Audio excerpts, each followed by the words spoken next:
Boom! Science Mr. Robertson time back in action. And today is about electricity. We've done it before and we're going to talk about it again. Because why do I care so much about electricity? It's only one type of energy after all. There's a few reasons. Remember, everything kind of ends up as heat. And we have been using this for thousands of years as our way of moving energy. We made things get hot. And hot things, as you know, go up. But they also, as they do that, they spread out. This is not so good. This is the problem with heat energy. It spreads out into different directions. You can't control it. That is not the case with electrical energy. Electrical energy is very easy to control, much more compared to heat. So that is one of the best things about it. This is easy to control. Plus, it's easy to transfer. Like your phone, electricity. Turns it light, turns it sound, very easy.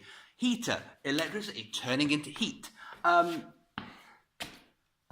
am I going blank right now? Gosh, think of all the things that are powered by electricity. I can just plug in different things. My phone charger, the kettle, over there, electricity into heat, really easy. Another example.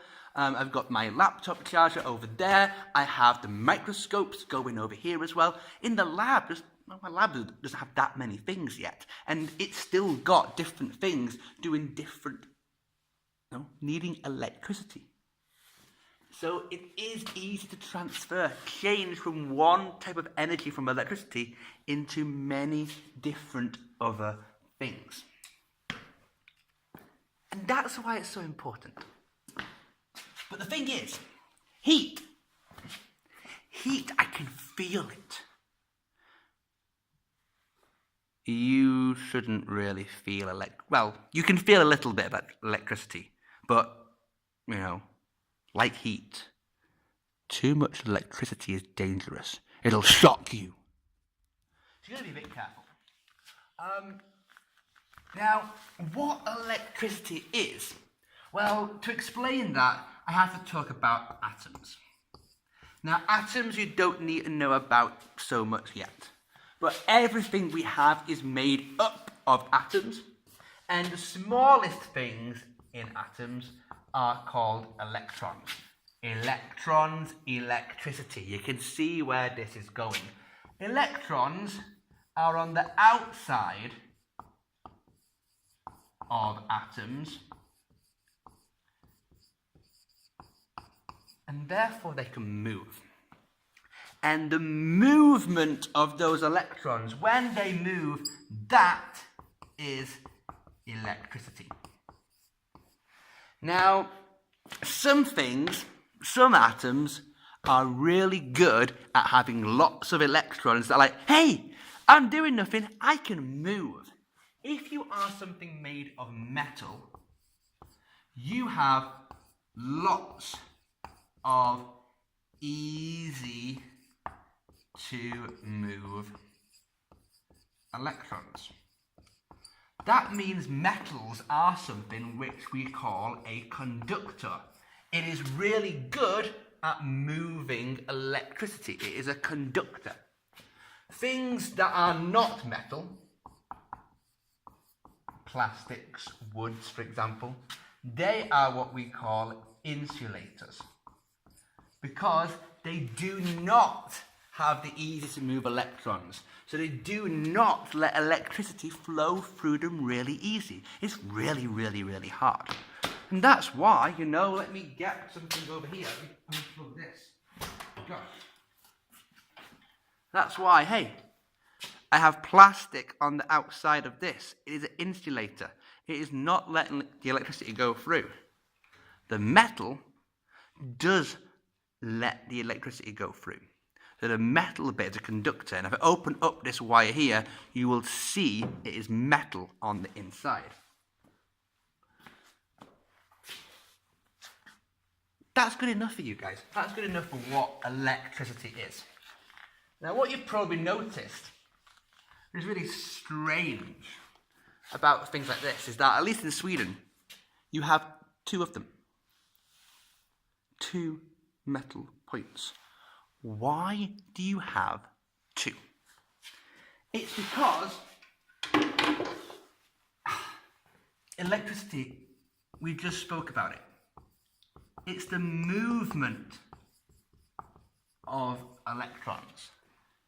And if they have to move, they have to start somewhere and they have to end somewhere. If I only have a start and there's no end, then they can't go anywhere. They have to go to an end point. It has to go and make what we call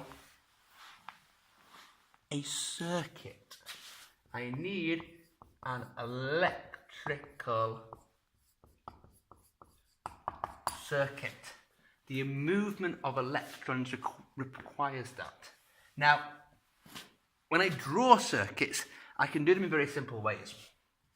This symbol here is a symbol for a battery. And then straight lines are symbols for wires. Those of you who can't draw straight lines very good, you have to use a ruler. Big serious.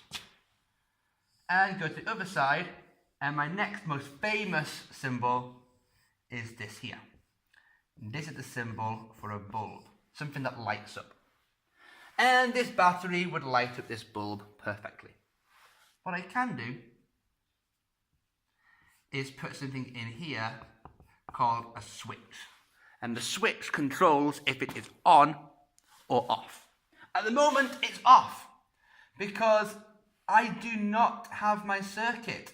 It is not going through like this. So I cannot make it happen. The electrons will not move if they've got nowhere to finish.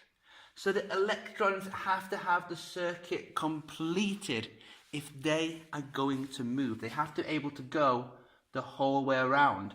If they can't, if they know they can't go at the end, they'll go, oh, I'm stuck, I can't go. They only go if they can go the entire way along. And we have this. We have this system very easily in the things that are around us, but this can also be over long distances. You know, Sweden gets lots of its power from nuclear energy. Now, there's only a few nuclear power stations in Sweden, and some of those are, you know, hours of driving away from Stockholm. And yet energy can pass through those big wires that we hang up in the trees over hundreds of kilometers to get to us. And that's not so good, because the longer the distance, if it's a long distance, you lose more energy. So you want to make your energy as close as possible, because you do lose about half, sometimes more, because as the electrons move, they're moving. And of course, electrons moving is kinetic energy, and kinetic energy goes to heat. So you lose energy because things get hotter. So the closer you can do it, the less energy you lose, and that's really, really good. But this is part of the process that we have to do. Most of those wires over this long distance, they're going to be copper. Copper is a really good conductor, even of all the metals, and it's also quite cheap. An even better one is actually gold. Gold is a super, super good conductor, but of course, gold is very expensive. By the way, fun fact, this symbol here for expensive, it comes from salt, because you used to see how good quality the salt is by doing this, and a long time ago, salt is very expensive. Fun fact for the day. I think that's good. I think that's good for electricity for now. Good luck to you all in class. Take care.